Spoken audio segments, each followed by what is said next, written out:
Progressive Christian Devotional Taylor Swift Edition.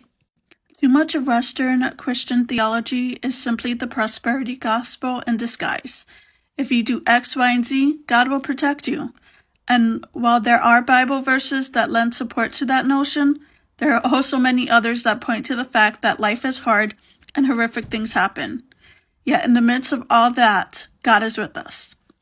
In the psalm that I'm quoting at the beginning of this devotional, the author asserts, "Once I was young and now I'm old, yet I have never seen the godly abandoned or their children begging for bread." It's a beautiful concept, but in reality things aren't as clear-cut. Plenty of godly people, whatever that means, have been abandoned, and there are sadly too many children in this world begging for food. And yet, I don't believe in the idea of an uncaring, disinterested universe where if there is a deity, they don't give a damn about any of us. To me, the idea of an uncaring, cold universe feels hopeless and unappealing. So what's the alternative? One depiction of God I hold on to is the idea of a God that journeys with us. Taylor Swift's Invisible String has a sort of inevitable attitude to it.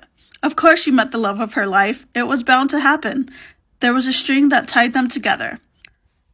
For me, the invisible string isn't some possible future soulmate, but the string holding my life together is God's love.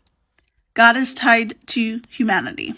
When I look back on my life, the ups and downs, I still find evidence of God's love and presence, even in the down times. I have also seen how some of the worst times in my life led to something more. If my life hadn't fallen apart in 2019, I wouldn't have returned to my original love of theology. I wouldn't have had the opportunity to live in community with some awesome people. I don't think God planned for me to be harassed and bullied, but I do think God journeyed with me and helped me create something beautiful from that. I believe that in the midst of all the pain and suffering, there's something that ties us to God and God's love. Prayer. God, help us to open our eyes to your actions in this world. While you aren't a puppet master pulling all the strings, you do gently guide us. Help us to be aware of your presence. For the full devotional, please check out the link in my bio or the link below.